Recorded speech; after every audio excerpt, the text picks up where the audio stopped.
सबसे पहले एक प्यारी सी नमस्कार। मैं बलवंत साण एक बार फिर स्वागत करता हूं आपके अपने चैनल साइंस गुरु बलवंत पे। और आज हम पढ़ने वाले हैं प्रीवियस ईयर के क्वेश्चन यानी फिजिक्स के वो चैप्टर फिजिक्स का जिससे सबसे ज़्यादा क्वेश्चन आए हुए हैं फिजिक्स के। ठीक है ना। फिजिक्स में आपके लिए सबसे इंपॉर्टेंट चैप्टर है प्रकाश वाला। ठीक है ना। ऑप्टिक्स प्रकाशिकी बोलते हैं, यानी जिसके अंदर प्रकाश का अध्ययन किया जाता है, आपके लाइट का अध्ययन किया जाता है। उससे अच्छे क्वेश्चन आए हैं, उससे न्यूमेरिकल भी आए हुए हैं। ठीक है ना। न्यूमेरिकल बता दूंगा, उसके हिसाब से आप इस चैप्टर के न्यूमेरिकल भी कर लेना। काम आएंगे आगे कौन कौन से आए हैं, किस प्रकार से न्यूमेरिकल आ सकते हैं, वो चीज़ भी बताऊंगा मैं। टेंशन मत लेना। ठीक है ना।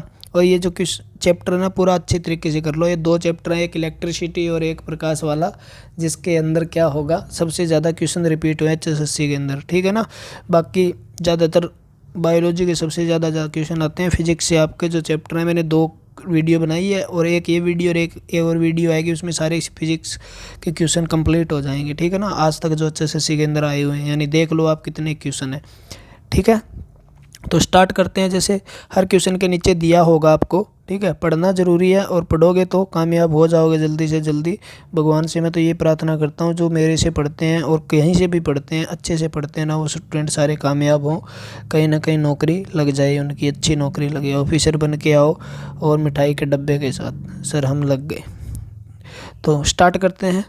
एक समतल दर्पण जो हमारा सिंपल मिरर होता है, उसके अंदर बनने वाला प्रतिबिंब सदा कैसा होता है। तो एक बात याद रखना, समतल दर्पण में है ना, सुनने की कोशिश ज़्यादा करना। यहाँ पे समतल दर्पण जो होता है ना, उसके अंदर वस्तु के समान हमेशा प्रतिबिंब बनेगा और पार्श्व उल्टा। ठीक है ना। तो लेटरल इन्वर्स बनेगा। ठीक है ना। यानी पार्श्व उल्टा बनेगा, वस्तु के समान बनेगा और आभासी प्रतिबिंब होगा। वो कैसा होगा? आभासी प्रतिबिंब होगा। ठीक है।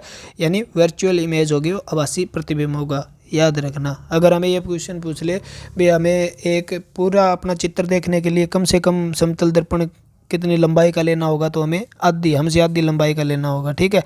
और वस्तु के हमें समान चित्र बनेगा, वस्तु के चित्र जो बनेगा वो क्या बनेगा? समान बनेगा। तो समतल दर्पण में चित्र कैसा बनता है? आभासी। ठीक है ना। वर्चुअल इमेज फॉर्मेशन होती है। जब वस्तु को वक्रता केंद्र के पीछे रखा जाता है तो अवतल दर्पण के कारण बनने वाले प्रतिबिंब की प्रकृति क्या होगी? यानी जो अवतल दर्पण है हमारा, ठीक है ना, कनकेव जो मिरर है, उसके अंदर चित्र कैसा बनेगा? ठीक है। जब कहाँ पर रखी हो वक्रता केंद्र, या जिसे हम क्या बोलते हैं, करव सेंटर बोल देते हैं, यानी सी से डिनोट करते हैं। तो सी पे वस्तु रखी होगी तो हमेशा याद रखना, सी पे जब वस्तु रखी होगी, चाहे अवतल दर्पण हो चाहे उत्तल हो, उसके अंदर वस्तु के समान चित्र बनेगा। ठीक है ना। तो वो चित्र होगा कैसा? चित्र होगा कैसा? ठीक है। वक्रता केंद्र से पीछे रखी गई, यानी सी हो गया, इसके बीच में सी और पी जो होता है ना, पोल, ध्रुव जिसे बोलते हैं, यानी ये दर्पण है, इसके बीच का बिंदु पोल माना जाता है। अगर इसके बीच रखी हो या इससे अगर रखी हो तो उसे बोलते हैं सी और अनंत के बीच रखी गई, यानी अनंत के कहीं पे भी रखी गई है। तो चित्र हमेशा जो अवतल दर्पण में बनता है वो कैसा बनेगा? वो वास्तविक होगा और सीधा होगा। गलत है। आभासी उल्टा होगा। गलत है। आभासी सीधा होगा। गलत है। वास्तविक और उल्टा होगा। ठीक है ना। रियल होगा और वो क्या होगा? इन्वर्टेड होगा। याद रखना। अगर आपसे पूछ ले उत्तल दर्पण में चित्र कैसा बनता है, पीछे वाले क्वेश्चन का आंसर उत्तल दर्पण में, ठीक है ना, अवतल दर्पण में चित्र पूछा है तो हमारा आंसर क्या हो जाएगा? वास्तविक का उल्टा होगा। यहाँ पर अगर अवतल दर्पण उत्तल दिया होगा, ठीक है ना, कॉन्वेक्स मिरर दिया होगा, तो हमारा आंसर क्या रहता है? यहाँ पे आभासी व सीधा रहता है। ठीक है। जब वस्तु के एक अवतल दर्पण के वक्रता केंद्र पर रखा जाता है तो प्रतिबिंब का आकार क्या होगा? यानी जब सी पे रखा जाता है, ठीक है ना, तो अगर सी से इधर रखा जाता है ना, तो वस्तु का चित्र जो होगा वो छोटा होगा। सी पे रखा जाता है तो समान होगा, और सी से इधर रखा जाता है तो वस्तु से बड़ा होगा। ठीक है ना। तो ये आपको पता होना चाहिए, थोड़ा बहुत आप पढ़े हो तो बहुत पता चलेगा, नहीं तो ये ऊपर से भी जा सकते हैं क्वेश्चन। तो इस चैप्टर को अच्छे से पढ़ना है। ठीक है। यहाँ पे मैं क्वेश्चन करवा रहा हूँ, चैप्टर नहीं करवा रहा। तो चित्र सी पे रखा हो तो कैसा होगा? तो हमारा वस्तु के समान होगा। सी ऑप्शन हो जाएगा। ठीक है। नाई दर्पण जो होता है, यानी सेविंग मिरर जो होता है, कौन सा मिरर होता है वो? ठीक है ना। उत्तल, बेलनाकार, अवतल। ठीक है ना। न तो बेलनाकार होता है वो, न उत्तल होता है। हमें चित्र बड़ा देखने के लिए कौन से दर्पण का प्रयोग करना पड़ता है? अवतल दर्पण का। ठीक है ना।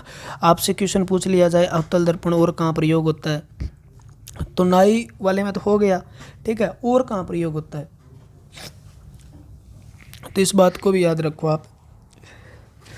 हेडलाइट जो होती है ना, उसके अंदर भी कौन सा प्रयोग होता है, हेडलाइट के अंदर भी, जो आपकी सर्च लाइट हो गई, हेडलाइट हो गई, उनके अंदर सभी के अंदर प्रयोग होता है अवतल दर्पण, क्योंकि ये शक्तिशाली माना जाता है, ठीक है।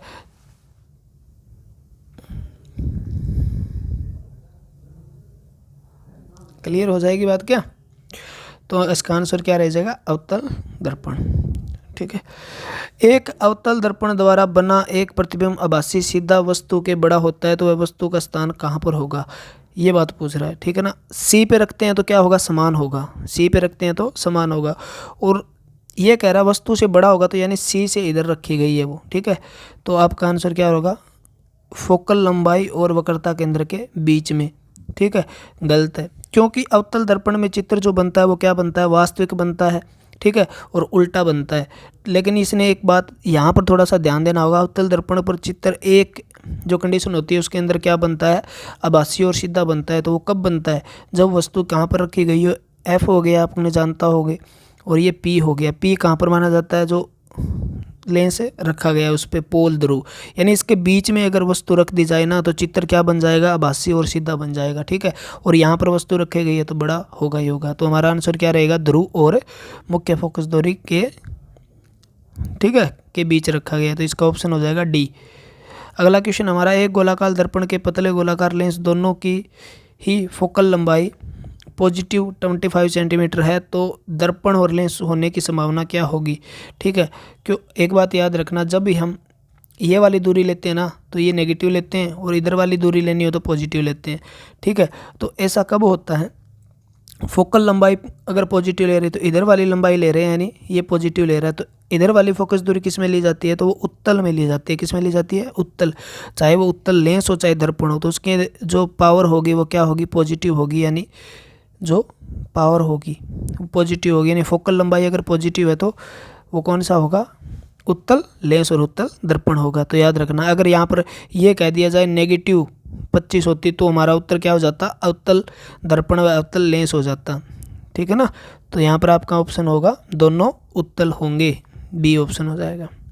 अगला क्वेश्चन है, सौर भट्टी में प्रयुक्त दर्पण का प्रकार है, ठीक है। सौर भट्टी, सोलर जो भट्टी हमारी है उसके अंदर प्रयुक्त दर्पण कौन सा है, तो सोलर भट्टी के अंदर कौन सा दर्पण प्रयुक्त होता है, तो याद रखना जो किरणों को इकट्ठा करता हो ना वो प्रयोग होता है। किरणों को इकट्ठा करने वाले को क्या बोलते हैं, अभिसारी, कन्वर्जिंग, क्या बोलते हैं, कन्वर्जिंग मिरर या कन्वर्जिंग लेंस बोलते हैं। तो वो कौन सा है, ठीक है ना। किरणों को इकट्ठा करने वाला कौन सा होता है, तो अवतल दर्पण किरणों को इकट्ठा करता है, ठीक है ना। तो आपका आंसर क्या हो जाएगा, अवतल दर्पण। ये क्वेश्चन थोड़ा सा याद करने के लिए मैं बता दूं आपको, इसकी पहले थ्योरी पढ़नी होगी तब ये जाके क्वेश्चन आपको समझ में आएगा। आप थोड़ी सी बेसिक भी थ्योरी पढ़ लेते हो तो भी ये क्वेश्चन समझ में आएंगे, नहीं तो समझ में आना मुश्किल हो जाता है, ठीक है। तो अगर आप वीडियो देख ही रहे हो ना तो फिर भी मैं बता देता हूँ, ठीक है। मैं मिसगाइड नहीं करता, थोड़ा सा इस बारे में आपको पता होना चाहिए थोड़ा बहुत, तब जाके ये क्वेश्चन आपको आएंगे। और इस चैप्टर को अच्छे से पढ़ना पड़ेगा, ठीक है। दर्पण लेंस के बारे में तो बहुत अच्छे से पढ़ना पड़ेगा, और प्रकाश वाला चैप्टर भी पूरी अच्छे से पढ़ना पड़ेगा, क्योंकि यहाँ से 80 से 90 क्वेश्चन आपके रिपीट हुए हैं, ठीक है, बार बार। तो याद रखना, 4 सेंटीमीटर आकार की वस्तु 30 सेंटीमीटर फोकल लंबाई के एक अवतल दर्पण के समक्ष 40 सेंटीमीटर की दूरी पर रखी गई। अच्छा प्रतिबिंब प्राप्त करने के लिए एक पटल दर्पण में कितनी दूरी पर रखा जाना चाहिए, यानी 4 सेंटीमीटर आकार की, यानी वस्तु का आकार दिया है 4 सेंटीमीटर, ठीक है। और सेंटीमीटर फोकल लंबाई के एक 30 सेंटीमीटर फोकल लंबाई दी है इसने, ठीक है ना, यानी दूरी दी है। तो इसके लिए एक फॉर्मूला चाहिए हमें, कौन सा, 1/f दर्पण का होता है, कौन सा होता है दर्पण का, पॉजिटिव या नेगेटिव, दोनों में थोड़ा सा फर्क होता है, ठीक है ना। तो दर्पण के अंदर हमें लगाना होता है 1/v प्लस 1/u, ठीक है, ये फॉर्मूला लगता है। यहाँ पर क्या चीज़ दी गई है ये चीज़ देख लो, इसके अंदर हमें 2 चीज़ चाहिए, एक निकालनी होगी। तो हमें फोकल लंबाई तो दी है, आकार दिया है, लेकिन न तो v दिया न u दिया है। तो सबसे पहले हमें क्या निकालना पड़ेगा, क्या निकालना पड़ेगा, हमें निकालना पड़ेगा एफ, ठीक है ना। तो एफ यहाँ से निकल सकता है, कैसे निकल सकता है, क्योंकि 30 सेंटीमीटर, ठीक है। और ये देखो दर्पण के समक्ष 40 सेंटीमीटर दूरी पर रखी गई है, फोकल लंबाई 30 है।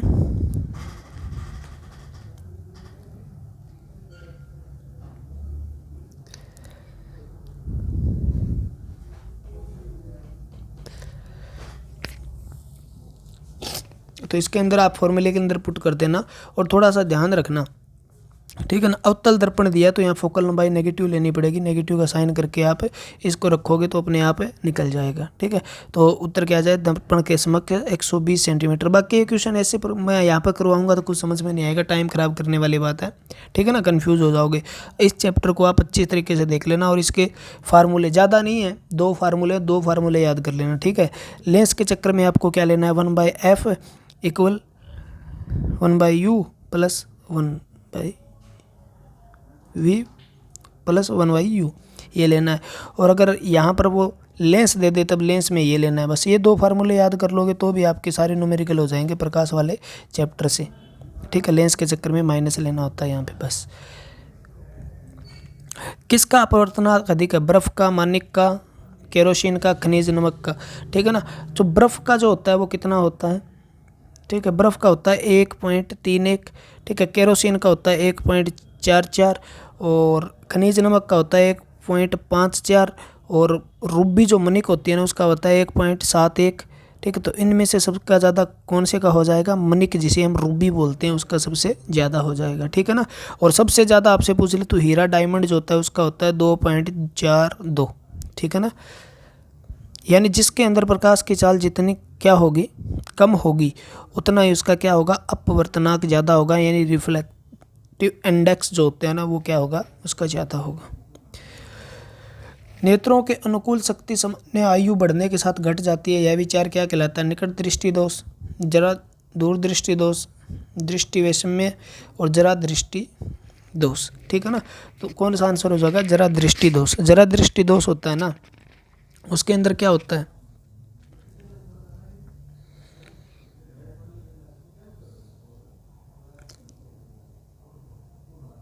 तो ये रोग कौन सा कहलाएगा, जरा दृष्टि दोष। इसका जो इलाज किया जाता है ना द्वि फोकल किया जाता है, कॉन्ट्रैक्ट बोलते हैं इसको। वैसे जरा दृष्टि दोष क्या होता है, जब हमारी पक्षमापी पेशियां जो होती है ना उसके अंदर जो पक्षमापी जिसे हम बोलते हैं सिलरी मसल्स बोलते हैं, उनके अंदर एक्यूमेडेशन पावर जो होती है ना वो घट जाती है, ठीक है। तो उसके अंदर न तो वो नज़दीक का देख पाता न दूर का देख पाता, तो इसे बोलते हैं जरा दृष्टि दोष, ठीक है। तो उससे हमें कौन से अलग किया जाता है, तो द्वि फोकल जो हमारा होता है, द्वि फोक्सी लेंस जो होते हैं उनसे प्रयोग किया जाता, उनका प्रयोग किया जाता है। यानी अवतल और उत्तल दोनों लगते हैं, अवतल ऊपर लगता है स्पेक्स में और उत्तल नीचे लगता है, बुढ़ापे में होता है। आँखों के लेंस की फोकल लंबाई की समायोजित करने की क्षमता क्या कहलाती है, एक्यूमुलेशन पावर कहलाती है। क्या कहलाती है, एक्यूमुलेशन पावर, जिसे हम क्या ठीक है, इसे क्या बोलते हैं, एक्यूमुलेशन पावर बोलते हैं, ठीक है, या एक्यूमेंडेशन, ठीक है। तो उसे क्या बोलेंगे, अनुकूलन बोलते हैं। क्लियर हुई बात। यानी लेंस का आकार बढ़ना घटना जो होता है ना वो उसके बारे में पूछ रहा है, उसको क्या बोला जाता है। छोटे छिद्र के गोलाकार दर्पणों की वक्रता त्रिज्या डैश के बराबर होती है, ठीक है। फोकल लंबाई के दुगने, फोकल लंबाई के 3 गुने, फोकल लंबाई का आधा फोकल लंबाई, ठीक है। यानी वक्रता त्रिज्या पूरा है, ठीक है ना। कर्वेचर रेडियस जो पूछ रहा है वो क्या होगी, तो आपका आंसर क्या रहेगा, आपका आंसर रहेगा वो होती है F =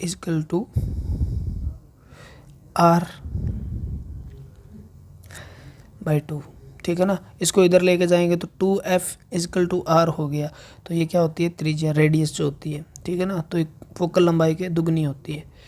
तो मैं फिर बार बार कह रहा हूँ इस चैप्टर को अच्छे से पढ़ ले, नहीं तो ये चीज़ें समझ में आनी मुश्किल हो जाएगी, ठीक है। इस चैप्टर को पढ़ लो आप, मैं तो क्वेश्चन करवा रहा हूँ यहाँ पे और क्वेश्चन भी ज़्यादा है तो वीडियो वैसे भी लंबी जा सकती है, तो ध्यान रहे, इसलिए मैं इसको स्पीड से करवाने की कोशिश कर रहा हूँ, ज़्यादा फालतू की बातें न करके। वायु में प्रकाश की गति और एक माध्यम में प्रकाश की गति का अनुपात क्या कहलाता है, ठीक है, तो उसे क्या बोला जाता है? पूर्ण अपवर्तनांक। क्या बोला जाता है? पूर्ण अपवर्तनांक बोला जाता है। याद रखना इस बात को, ठीक है ना। यानी वायु की गति बाय माध्यम में प्रकाश की गति, किसी मीडियम में प्रकाश की जो चाल होती है, स्पीड होती है, उसका अनुपात क्या कहलाता है? पूर्ण अपवर्तनांक कहलाता है, ठीक है। एक अवतल लेंस की फोकल लंबाई 15 सेंटीमीटर है, वस्तु का प्रतिबिंब लेंस से 10 सेंटीमीटर दूर है, तो लेंस का द्वारा उत्पन्न आवर्धन क्या होगा? यानी मैग्निफिकेशन के बारे में बात कर रहा है। मैग्निफिकेशन क्या होगा, ठीक है ना। तो मैग्निफिकेशन के लिए आपको पूरा वही फार्मूला रिपीट करना पड़ेगा, पूरा का पूरा। एक तो फार्मूला होता है, अगर हमें वस्तु की दूरी और प्रतिबिंब की दूरी दी हो तो इससे भी निकल जाता है मैग्निफिकेशन, ठीक है। अगर ये नहीं दी हो तो फिर हमें क्या होगा? निकालनी पड़ेगी। तो इसके अंदर एक तो फोकल लंबाई दी है, यानी 1/f दिया है, f की वैल्यू दी है, ठीक है, और एक है v की वैल्यू दी है, और ये बात किसकी कर रहा है? लेंस की कर रहा है। तो इसके अंदर हम क्या ले लेंगे? नेगेटिव ले लेंगे और 1/u कर लेंगे, यानी v की वैल्यू आप रख लोगे यहाँ पे 10 सेंटीमीटर और f के लिख लोगे 15 सेंटीमीटर, ठीक है। और इसके अंदर थोड़ा सा आपको ध्यान देना है, प्लस लिखना है या माइनस लिखना है, वो चीज़ भी आप ध्यान रखना, क्योंकि अवतल लेंस की फोकल लंबाई जो होती है वो क्या होती है? नेगेटिव होती है या पॉजिटिव होती है, ठीक है। तो आप याद रखोगे इसकी लंबाई, फोकल लंबाई वो कितनी होती है? वो हमें क्या लेनी पड़ती है? दोनों ही हमें क्या लेनी पड़ेगी? नेगेटिव लेनी पड़ेगी। तो माइनस का 15 लेना पड़ेगा और माइनस का 10 लेना पड़ेगा। तो इसका आंसर अपने आप आ जाएगा लास्ट में जाके। कितना आना चाहिए इसका?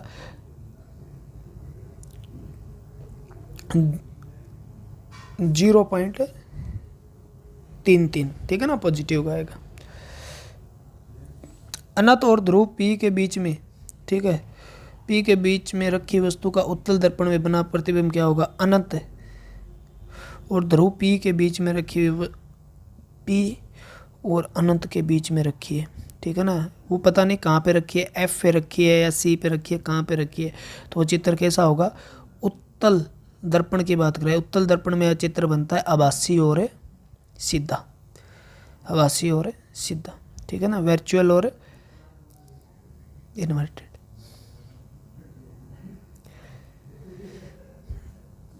अपराइट। दूरदृष्टि दोष को डैश का प्रयोग करते हुए सही किया जा सकता है। यानी हमारा जो दूरदृष्टि दोष है, जिसे हम क्या बोलते हैं? हाइपरमेट्रोपिया या फार साइटनेस भी बोलते हैं, ठीक है ना। दूरदृष्टि, दूर का इसके अंदर क्या होता है? दिखाई देता है, लेकिन निकट का दिखाई नहीं देता। तो इसको दूर करने के लिए हमें प्रयोग करना पड़ता है। यानी दूर छोटा है तो इससे याद कर लेना, दूर छोटा है तो हमें उत्तल लेंस का प्रयोग किया जाता है। जरा निकट दृष्टि दोष के लिए हमें क्या यूज करना पड़ता है? अवतल लेंस की स्पेक्स लगती है, ठीक है ना। प्रकाश की गति एक विरल माध्यम से संघन माध्यम में प्रवेश करने पर, अगर विरल माध्यम है, ठीक है ना, रेयर या डेंसर की बात कर रहा है, अगर मतलब रेयर से वो डेंसर में प्रवेश कर रहा है तो चाल घटती है, ठीक है ना।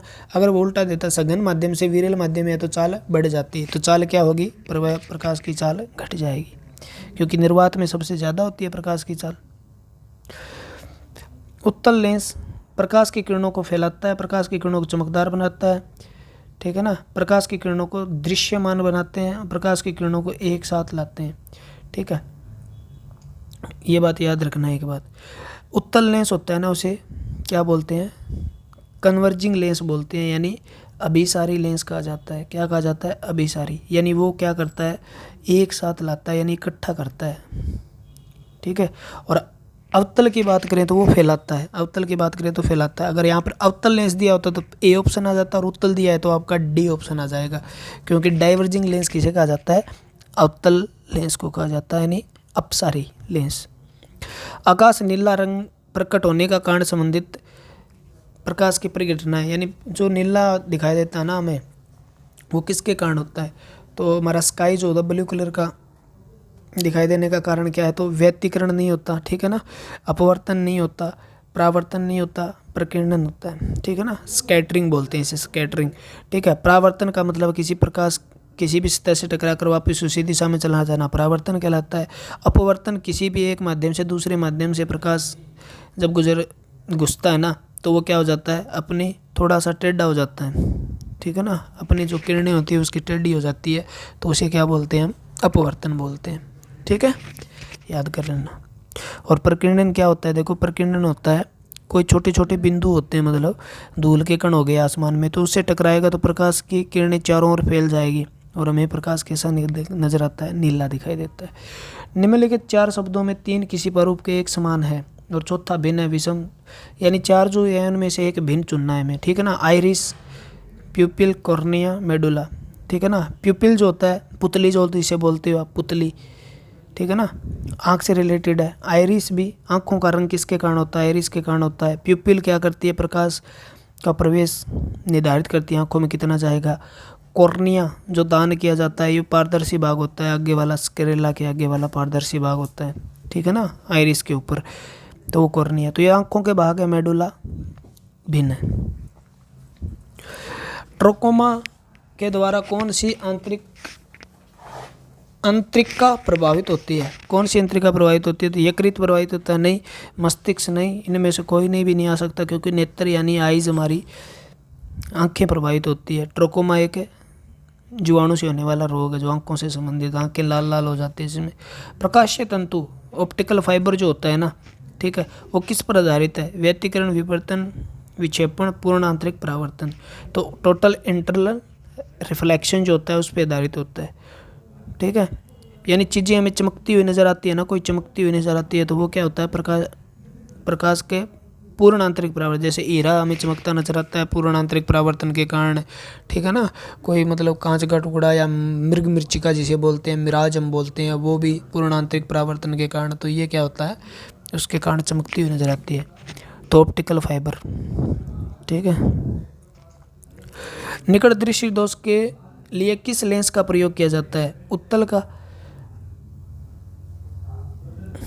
अवतलोलक, पता नहीं क्या है, समतल का नहीं, अवतल का नहीं, तो मैंने पहले भी बताया था। निकट का मतलब बड़ा नाम है, निकट में निकट का दिखाई नहीं, निकट का दिखाई देता है, दूर का दिखाई नहीं देता, और इसको दूर करने के लिए हमें कौन से निकट अवतल लेंस का प्रयोग करना, यानी चश्मा जो चढ़ेगी ना हमें, स्पेक्स जो होगा वो किसका होगा, अवतल का होगा। अगर यहाँ पे दूरदृष्टि होता तो उत्तर आ जाता उत्तल लेंस, क्लियर होगा। मृच्छिका यानी मिराज जो होता है वो किसका एग्जाम्पल है, केवल प्रकाश के अपवर्तन का, ठीक है ना, गलत है। केवल प्रकाश के पूर्ण आंतरिक परावर्तन का गलत है, ठीक है। प्रकाश के अपवर्तन और पूर्ण आंतरिक परावर्तन सी सही हो जाएगा, क्योंकि ये दोनों का ही एक सही रूप है, यानी प्रकाश का अपवर्तन भी होता है और साथ में क्या होता है, पूर्ण आंतरिक परावर्तन भी होता है। लेंस किससे बनता है, तो ये बनता है फ्लिट कांच, ठीक है ना, फ्लिट जो होता है उससे ग्लास से बनता है। निम्न में से किसका उपयोग दर्पण की रजतीकरण के लिए होता है, ठीक है। रजतीकरण यानी उसकी पॉलिश जो की जाती है वो किससे की जाती है, तो वो किसकी होती है, सिल्वर नाइट्रेट, ठीक है ना, वो किसकी होती है, सिल्वर नाइट्रेट की, हो जाएगा।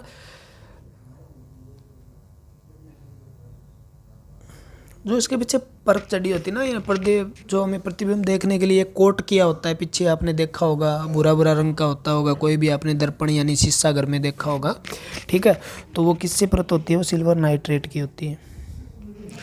कलर के अंदर आया हुआ है, प्रकाशीय फाइबर के माध्यम से संचरण सिद्धांत कौन सा है, प्रकाशीय फाइबर यानी ऑप्टिकल फाइबर, प्रकाशीय तंतु जो है वो किस पर आधारित होता है, पूर्ण आंतरिक परावर्तन पे, ठीक है। सिग्नल वगैरह एक जगह से दूसरी जगह ले जाने के लिए इसका प्रयोग किया जाता है, ताकि इसके अंदर बीच में कोई भी सिग्नल का लॉस न हो, तो इसका प्रयोग किया जाता है प्रकाशीय तंतु। आपने टेलीफोन वगैरह जो होते हैं उनके अंदर वो तार होती है, उसके बीच में देखा वाला वो क्या होगा, ऑप्टिकल फाइबर होता है, ठीक है ना। समतल दर्पण द्वारा निर्मित प्रतिबिंब का आकार होगा, समतल दर्पण में चित्र हमेशा क्या बनता है, वस्तु के आकार के बराबर का बनता है, याद रखना। समतल दर्पण द्वारा प्रतिबिंब का आकार होगा वस्तु के बराबर होगा, ठीक है। तारे टिमटिमाते हैं, तारे टिमटिमाते नहीं है, तारे टिमटिमाते हुए में क्या आते हैं, नजर आते हैं, ठीक है ना, ट्विंकलिंग करते हुए, ट्विंकल ट्विंकल लिटिल स्टार आपने सुना होगा, तो वो किसके कारण होता है, तो वो किसके कारण होता है, प्रकाश के अपवर्तन के कारण, क्योंकि हम जब तारों से प्रकाश हमारी आंखों तक पहुंचता है तो कुछ समय लगता है, और उसके बीच में प्रकाश का क्या हो जाता है, कुछ ना कुछ वायुमंडल में आने पर उसका अपवर्तन हो जाता है, तो वो आंखें जो अपवर्तन होता है ना उसे मतलब देख नहीं पाती, उसके कारण हमें तारे क्या नज़र आते हैं, जैसे वो एक बार टिमटिमा रहे हैं, तो वो किसके कारण आते हैं, प्रकाश के रिफ्रैक्शन के कारण, ठीक है ना। तरंग प्रकृति के विचरण द्वारा परिघटना की व्याख्या नहीं की जा सकती। तो प्रकाश का विवर्तन, प्रकाश का विद्युत प्रभाव, प्रकाश का परावर्तन, उपरोक्त सभी। प्रकाश का विवर्तन, ठीक है, और प्रकाश का परावर्तन, प्रकाश का अपवर्तन, दुर्हरण, ठीक है, और व्यक्तीकरण जो होता है ना, उसका प्रयोग, उसके द्वारा क्या तरंग प्रकृति जो होती है यानी ऑप्टिकल जो रेज बोलते हैं आप, यानी तरंग प्रकृति का, इससे हमें उन प्रभावों का पता चलता है। लेकिन प्रकाश का विद्युत प्रभाव जो होता है ना, यानी लाइट इलेक्ट्रिकल इफेक्ट जो होता है, उसका पता करने के लिए हमें किसका प्रयोग करना पड़ेगा? कण प्रकृति जो होती है उसकी, ठीक है ना। कौन सी प्रकृति होती है? कण प्रकृति। कौन सा कथन सही नहीं है? सर्च लाइट में अवतल दर्पण का प्रयोग होता है, दंत चिकित्सक द्वारा अवतल दर्पण का प्रयोग होता है, सेविंग दर्पण के रूप में अवतल दर्पण का प्रयोग होता है, वाहन साइड मिरर जो होते हैं पृष्ठ दृश्य दर्पण में अवतल दर्पण का प्रयोग होता है। ये गलत है, बाकी तीनों सही है। दंत चिकित्सक दांत को बड़ा करके देखने में अवतल दर्पण का, सर्च लाइट, ठीक है, बैटरी वगैरह उसके अंदर ये भी प्रयोग होता है अवतल दर्पण का, और सेविंग दर्पणों में भी क्या है? अवतल दर्पण का। लेकिन जो वाहन के साइड मिरर होते हैं ना, उसके अंदर जो दर्पण प्रयोग होता है वो कौन सा होता है? उत्तल दर्पण का प्रयोग होता है, ठीक है ना, क्योंकि बड़ा दिखेगा तो फिर वाहन दिखाई नहीं देगा, इसलिए छोटा करके देखना होता है, तो उत्तल। लेंसों की पावर की इकाई है, लेंस जो होते हैं वो किस में मापे जाते हैं? लेंसों की पावर जो होती है, शक्ति मापी जाती है, वो किस में मापी जाती है? तो डायोप्टर में मापी जाती है, ठीक है ना। 1/f बराबर क्या होता है? डायोप्टर होता है। और बोर मैग्नेट्रॉन है ना, वो इलेक्ट्रॉन की चुंबकीय गति मापने के लिए होता है, और टेस्ला जो होता है ना, टेस्ला चुंबकीय क्षेत्र की तीव्रता मापने के लिए होता है, ठीक है। तो इसका आंसर क्या होगा? डायोप्टर होगा। सूची छिद्र कैमरे द्वारा बनाया गया प्रतिबिंब, कैमरे के अंदर क्या होता है आपको पता होना चाहिए, उत्तल लेंस का प्रयोग होता है। उत्तल लेंस जो होता है ना, वो चित्र कैसा बनाता है? तो उत्तल लेंस चित्र बनाता है वास्तविक व उल्टा, वास्तविक व उल्टा। तो इसके अंदर कौन सा ऑप्शन हो जाएगा? वास्तविक उल्टा, सी हो जाएगा, ठीक है। और अवतल लेंस जो चित्र बनाता है वो कैसा बनाता है? मैक्सिमम आभासी और सीधा, ठीक है। तो इसका आंसर क्या होगा? वास्तविक व उल्टा। यातायात सिग्नलों में लाल बत्ती का प्रयोग किया जाता है, क्योंकि लाल बत्ती का प्रयोग इसलिए किया जाता है क्योंकि इसका जो प्रकीर्णन जो होता है ना, वो कम होता है, ठीक है ना, प्रकीर्णन वो कम होता है। आपने सुना होगा, स्कैटरिंग सुनी होगी आपने, ठीक है ना। प्रकीर्णन का मतलब है प्रकाश किसी धूलकणों से टकराकर उसके चारों दिशाओं में फैल जाना, ठीक है ना। तो यानी सबसे कम फैलने का काम कौन करता है? रेड, ठीक है ना। और सबसे ज़्यादा फैलता है बैंगनी, सबसे ज़्यादा फैलता है बैंगनी, ठीक है ना। और जिसकी तरंग दैर्घ्य क्या होगी? सब ज़्यादा तरंग दैर्घ्य होगी वो कम फैलेगा, ठीक है ना, और दूर तक दिखाई देगा। और दूर तक सबसे ज़्यादा तरंग दैर्घ्य किसकी है? तो लाल की है। किसकी है? लाल की है। तो लाल रंग इसलिए प्रयोग किया जाता है। तो इसका तरंग दैर्घ्य सबसे अधिक होती है और लंबी दूरी तक देखा जा सकता है, ठीक है। बैंगनी का प्रयोग क्यों नहीं किया जाता? तो इसकी तरंग दैर्घ्य सबसे कम होती है और ये लंबी दूरी तक नहीं दे सकता, क्योंकि इसका प्रकीर्णन वो सबसे ज़्यादा होता है, ठीक है ना। बैंगनी की बात कर रहा हूँ। और लाल का प्रकीर्णन सबसे कम होता है, दूर तक देखा जा सकता है। आपने विबग्योर सुना होगा, विबग्योर, ठीक है ना, विबग्योर। तो रेड, और ऊपर वाला ये देखो बैंगनी हो गया, वॉयलेट। क्लियर हो जाएगी बात, ठीक है। प्रकाश 7 रंगों का होता है। कितने रंगों का होता है? 7 रंगों का। ट्रैफिक सिग्नल लाल बत्ती का प्रयोग किया जाता है। रक्त लाल होता है, गलत है। जानवर का रंग पहचान सकते हैं, ठीक है, ये हो जाएगा। विक्षेपण जो होता है इसका क्या होता है? कम होता है। विक्षेपण क्या होता है इसका? सबसे कम होता है, ठीक है।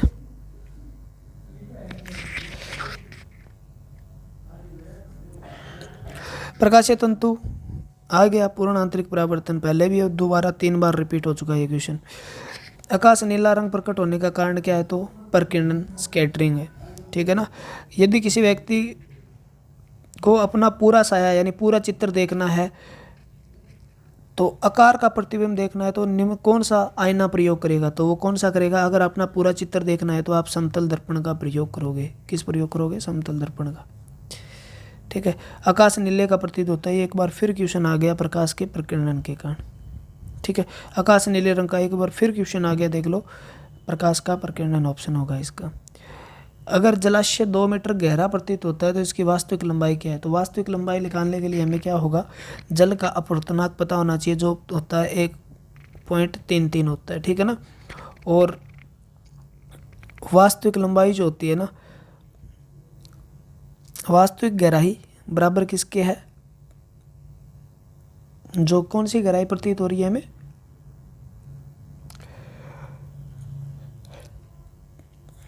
वास्तविक गहराई बराबर किसके है, जो हमें, अरे क्या हो गया,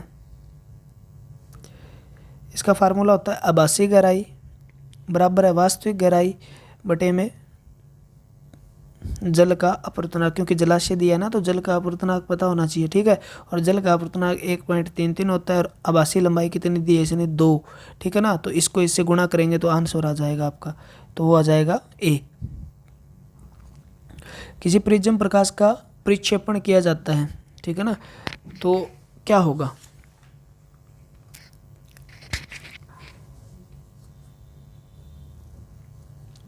तो प्रक्षेपण किया जाता है तो होगा क्या, तो प्रकाश जो होता है ना वो प्रकाश 7 रंगों का होता है। जब इसका प्रक्षेपण किया जाता है नहीं तो प्रकाश 7 रंगों में विभाजित हो जाता है। किसी प्रिज्म से अगर प्रकाश को गुजारा जाए तो वो 7 रंगों में विभाजित हो जाता है, आपको ये पता भी होगा। ठीक है ना। उसका रंग बैंगनी, पीला, आसमानी, संतरी, नीला, हरा, लाल ऐसा दिखाई देता है, आगे 7 रंगों में विभाजित हो जाता है। ठीक है। तो उसके क्या होता है, क्योंकि प्रकाश का जो तरंग होती है ना और रंगों का जो अपवर्तनांक भिन्न भिन्न होता है, तो वो उस टकरा के भिन्न भिन्न तरीके से उसका क्या हो जाएगा, प्रक्षेपण हो जाएगा। तो इसका आंसर क्या हो जाएगा, श्वेत प्रकाश 7 रंगों से बना होता है और सभी 7 रंगों के भिन्न भिन्न अपवर्तनांक होता है। पौधे हरे रंग के दिखाई देते हैं, कोई रंग है ना वो ऐसा ही दिखाई देगा जैसा वो अवशोषित कर लेगा। ठीक है ना, सॉरी, जो मतलब कोई रंग पौधा वैसा दिखाई देगा, जो कोई भी वस्तु वैसी दिखाई देगी जो जिस रंग का परावर्तन करेगी। ठीक है। तो हरा पौधा दिखाई देने का कारण है वो हरे रंग को क्या कर रहा है, परावर्तित कर रहा है। ठीक है, उसका रिफ्लेक्शन कर रहा है। अगर वो सभी रंगों को अवशोषित कर रहा है तो वो काला दिखाई देगा, अगर वो सभी रंगों को परावर्तित कर रहा है तो वो सफेद दिखाई देगा। ठीक है। दूरदृष्टि दोष को कौन से लेंस का, दूर का फिर आ गया तो कौन सा होना चाहिए, दूर यानी उत्तल लेंस का प्रयोग होगा। जब प्रकाश की किरण पारदर्शी माध्यम में प्रवेश करती है और उसे तो उसमें परिवर्तन आता है, वह क्या है, तो जब प्रकाश उसकी चाल में परिवर्तन आता है, किस में परिवर्तन आता है, चाल। और चाल जो होती है ना वो चाल, प्रकाश का वेग जो होता है वो क्या होता है, तो आप क्या कहोगे जी, वो होता है आपका तरंगदैर्घ्य। ठीक है, तरंगदैर्घ्य गुणा आवर्ती। ठीक है ना, यानी उसकी तरंगदैर्घ्य में फर्क आएगा, आवर्ती नहीं बदलेगी। तो तरंगदैर्घ्य में फर्क आएगा तो किस में, वेग में परिवर्तन आ जाएगा। तो दोनों ऑप्शन होंगे इसके, यानी केवल आवर्ती में फर्क नहीं आता। ठीक है, तरंगदैर्घ्य बदलती है और उसका वेग बदल जाता है, तरंगदैर्घ्य बदलेगी तो वेग भी बदलेगा, तो इसका ऑप्शन सी हो जाएगा। ठीक है। एक वस्तु 20 सेंटीमीटर वक्रता त्रिज्या वाले उत्तल दर्पण के 10 सेंटीमीटर दूर रखी हो तो उसका आवर्धन होगा, यानी इसे मैग्निफिकेशन पूछा है, तो मैग्निफिकेशन निकालने के लिए हमें क्या करना पड़ेगा, फार्मूले का यूज़ करना पड़ेगा। तो इसका आंसर क्या आना चाहिए, अभी 5 आएगा। कितना आंसर आना चाहिए, 5 आएगा, क्योंकि पहले हमें क्या करना पड़ेगा, वी निकालना पड़ेगा, और वी निकालने के, ठीक है, उसके बाद हमें आवर्धन निकालना पड़ेगा।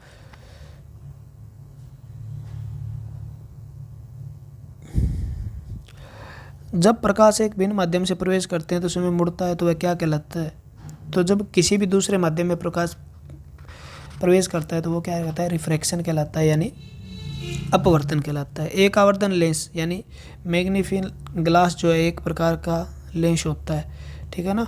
आवर्तक मैग्नीफाइंग ग्लास जो होता है वो क्या है, एक उत्तल लेंस होता है। ठीक है ना, कौन सा लेंस होता है, उत्तल लेंस होता है। पिछले का है अपवर्तन। गाड़ियों का गियर व्यू मिरर के रूप में आमतौर पर रियर व्यू मिरर के रूप में आमतौर पर दर्पण का प्रयोग होता है। तो किस दर्पण का प्रयोग होता है? तो गाड़ियों में उत्तल दर्पण का प्रयोग होता है। ठीक है। एक कांच के प्रिज्म से होकर गुजरने पर सूर्य का प्रकाश अपने घटकों को विभाजित होने की क्रिया को क्या कहा जाता है? ठीक है, तो आपका आंसर क्या होगा? उसे क्या बोला जाता है? उसे क्या बोलते हैं? प्रकाश का विक्षेपण। क्या बोलते हैं? प्रकाश का विक्षेपण बोलते हैं। ठीक है। विज्ञान की एक शाखा जिसका संबंध मानवीय आंखों के द्वारा देखे गए प्रकाश के माप के साथ है, उसे क्या कहा जाता है? ठीक है, फोटोमेट्री। क्या कहा जाता है? फोटोमेट्री। ठीक है, फोटो प्रकाश से रिलेटेड है। पीछे वाले का था प्रसार के नाम से जाना जाता है। प्रसारण को विक्षेपण भी बोलते हैं, प्रकाश का विक्षेपण। प्रकाश की किरणें हमेशा खालिस्तान में यात्रा करती है तो सीधी रेखा में चलती है हमेशा। प्रकाश की किरणें किस रेखा में चलती है? सीधी रेखा में। जब प्रकाश से गुजरता है तब वह 7 रंगों में विभाजित होता है। किसी भी प्रिज्म से गुजरता है, ठीक है, किसी भी प्रिज्म से गुजरता है तो वह 7 रंगों में विभाजित हो जाता है। इस क्रिया को प्रकाश का विक्षेपण कहते हैं। ठीक है ना, क्या बोलते हैं? प्रकाश का विक्षेपण। अवतल दर्पण को दर्पण भी कहा जाता है। कौन सा दर्पण कहा जाता है? अपसारी, अभिसारी, समतल, चांदी। अवतल दर्पण को अभिसारी कन्वर्जिंग कहा जाता है क्योंकि ये कन्वर्ज करने का काम करता है, यानी अभिसारी यानी इकट्ठा करने का। यहाँ पे उत्तल दर्पण को अपसारी दर्पण कहा जाता है। तो इसका आंसर क्या हो जाएगा? बी हो जाएगा। यहाँ पे उत्तल लिखा होता तो अपसारी हो जाता। ठीक है, डाइवर्जिंग। एक अवतल लेंस हमेशा प्रतिबिंब बनाता है। अवतल लेंस हमेशा प्रतिबिंब बनाता है। अवतल लेंस हमेशा आभासी और सीधा प्रतिबिंब बनाता है। ठीक है ना, आभासी और सीधा, ए ऑप्शन हो जाएगा। प्राथमिक वर्ण कौन से हैं? ठीक है ना, प्राथमिक जो होता है वो कौन कौन से होते हैं? तो आपका आंसर क्या रहेगा? लाल, हरा और नीला, यानी रेड, ग्रीन, ब्लू होते हैं प्राथमिक रंग। निम्न में से कौन सा प्राथमिक रंग नहीं है? हरा है, लाल है, नीला है, काला नहीं है। काला कोई रंग ही नहीं होता वैसे। ठीक है ना, यानी जो प्रकाश की किरणों को अवशोषित कर लेती है सभी, तो वो किरण कैसी दिखाई दे, वो उसका रंग कैसा दिखाई देता है? काला दिखाई देता है। और जो सभी रंगों को परावर्तित कर देती है वो वस्तु सफेद दिखाई देती है। यानी 7 रंग जो प्रकाश के हैं ना, उनमें से इसका कोई भी रंग नहीं है। 3D फिल्म देखने के लिए प्रयुक्त चश्मे में होता है, कौन सा होता है? तो आपका आंसर क्या रहेगा? पोलराइड्स। सूर्य के प्रकाश के पृथ्वी तक पहुंचने में कितना समय लगता है? तो 500 सेकंड, ठीक है, या 8 मिनट 16 सेकंड। और इसके अंदर ऑप्शन क्या दिया हुआ है? तो 8 मिनट 18 सेकंड दिया हुआ है, तो ये कर लेना। ठीक है। आसमान नीला किसके कारण दिखाई देता है? तो मैंने बता दिया पहले भी।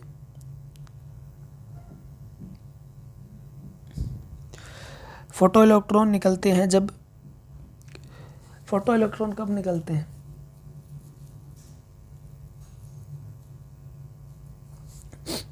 फोटो इलेक्ट्रॉन जब निकलते हैं जब उपयुक्त आवृत्ति के द्वारा, आवृत्ति के प्रकाश द्वारा जिंक की प्लेट के विकिरण देते हैं।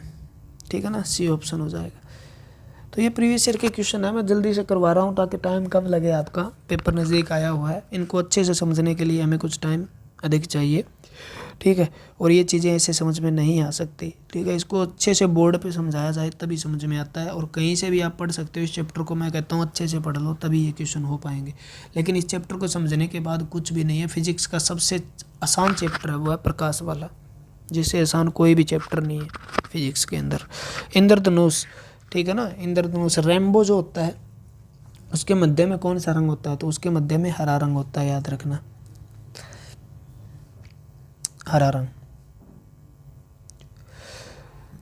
जब वस्तु को एक उत्तल लेंस के अक्ष की फोकल लंबाई से दुगनी से अधिक दूरी पर रखा गया है तो बनी हुई छवि होगी। एक वस्तु के एक उत्तल लेंस के अक्ष पर, ठीक है, एक्सल जो होता है उसका, उस पर रखा गया, इसकी फोकल लंबाई से दुगनी से अधिक दूरी पर रखा गया। फोकल लंबाई दुगनी से अधिक दूरी, यानी सी जो होता है ना, वो दुगनी लंबाई पे होता है, और उससे आगे रखा, यानी सी से परे रखा गया है, कहने का मतलब ये है। तो उत्तल लेंस के अंदर चित्र बनेगा ना, वो क्या बनेगा, तो वास्तविक होगा, ठीक है ना। वो कैसा होगा, वास्तविक होगा। तो छवि होगी, और वास्तविक होगा वो कैसा होगा, उल्टा होगा। तो इसके अंदर वास्तविक व उल्टा बी आ जाएगा, ठीक है ना। प्रकाश की एक किरण पानी में से कांच के एक स्लैब से गुजरती है, जैसे कि यह पानी में से कांच के प्रवेश करती है, तो पानी और कांच, पानी से कांच के अंदर जो होता है ना, जल जो होता है ना, उसके अंदर से जब गुजरती है मान लो, तो एक बात याद रखना, जब प्रकाश की चाल जो होती है ना वो किसके बराबर होती है, तो आप ये वी वाई, उसका मतलब जो आवृत्ति होती है गुणा में तरंग दैर्घ्य का सूत्र स्पष्ट रूप से लगाना होता है। यानी प्रकाश की चाल जो होती है ना सबसे ज़्यादा होती है वो होती है निर्वात में, वैक्यूम में, उसके बाद वायु के अंदर, उसके बाद जल के अंदर, ठीक है ना। तो कांच में भी उससे कम होती है, ठीक है। तो अगर कांच से मतलब कम चाल कम होती है, चाल कम होती है यानी वेग है, वेग तब घटेगा जब तरंग दैर्घ्य घटेगी, यानी ठीक है, यानी तरंग दैर्घ्य घटेगी तो वेग, वेवलेंथ घटेगी तो वेग घटेगा, ठीक है। तो जल से यानी जिसका घनत्व ज़्यादा कम था जल का, और कांच का क्या, सॉरी, जल का घनत्व कम था और कांच का ज़्यादा है, यानी कम घनत्व से ज़्यादा घनत्व वाले में गई है, यानी विरल माध्यम से संघन माध्यम में प्रकाश की चाल गई है, प्रकाश की किरण गई है। तो विरल से संघन में जाने चाल घटती है, यानी वेग घटेगा, और वेग तब घटेगा जब तरंग दैर्घ्य भी घटेगी, ठीक है ना। तो गति और तरंग दैर्घ्य दोनों घट जाती है, ये ऑप्शन आएगा इसका, गति और तरंग दैर्घ्य दोनों घट जाती है। एक वस्तु जिसका आकार, ये फिर वही आ गया, इसमें वही फॉर्मूला लगेगा, देख लेना। एक सरल माइक्रोस्कोप यंत्र से इस्तेमाल किया जाने वाला लेंस है। माइक्रोस्कोप के अंदर उत्तल लेंस का प्रयोग होता है, ठीक है ना। दूरबीन के अंदर भी उत्तल लेंस का प्रयोग होता है। एक उत्तल लेंस का प्रयोग करते हुए वास्तविक व उल्टे बढ़े हुए छवि को प्राप्त करने के लिए वस्तु को कहाँ रखा जाना चाहिए, ठीक है। तो वस्तु को कहाँ रखा जाना चाहिए, अगर हमें ये करनी है, बड़ी छवि प्राप्त करनी है, ठीक है, और लेंस कौन सा है, उत्तल लेंस है, तो वस्तु को रखना होगा हमें सी पे रखेंगे पूरा होगा, तो एफ और 2F के बीच में रखेंगे ना, तो ही हमारा चित्र क्या बनेगा, बड़ा बनेगा, ठीक है ना।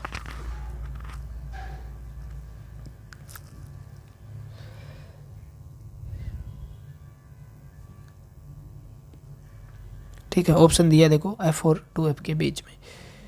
बाकी F2F कहाँ होता है ये जानना पड़ेगा आपको थ्योरी वाले सेक्शन में। कार के हेडलैम्प में किस प्रकार का होता है, तो कार हेडलैम्प में किसा होता है, पैराबोलिक अवतल, ठीक है ना, पैराबोलिक अवतल होता है। पैराबोलिक अवतल का मतलब है इस प्रकार से जिसकी गोलाकार करती है, ठीक है। और ये प्रयोग कहाँ पर होता है, हेडलैम्प पे। ये नहीं है भी आप ये सोचते हो भी आगे वाला ये वाला होता है, नहीं, जो पीछे चमकदार लगा होता है और यहाँ पर क्या लगी होती है कि बल्ब लगा होता है, लैंप लगा होता है। गोलाकार दर्पण की फोकल दूरी और वक्रता त्रिज्या के बीच संबंध है। फोकल दूरी जो होती है वो हमेशा वक्रता केंद्र से वक्रता त्रिज्या से आधी होती है, और फोकल दूरी से वक्रता त्रिज्या दुगनी होती है। फोकल दूरी वक्रता त्रिज्या की आधी होती है, फोकल दूरी वक्रता त्रिज्या की आधी होती है, ठीक है, क्लियर है। या आपको कह दे वक्रता त्रिज्या फोकल दूरी से दुगनी होती है तो भी वो सही है, बात तो बराबर ही है। आंखें प्रवेश करने वाली प्रकाश की मात्रा के द्वारा नियंत्रित किया जाता है। प्रकाश की मात्रा किसके द्वारा नियंत्रित किया जाता है, आइरिस के द्वारा, प्यूपिल के द्वारा, रेटिना के द्वारा, कॉर्निया के द्वारा। तो वो किसके द्वारा होती है,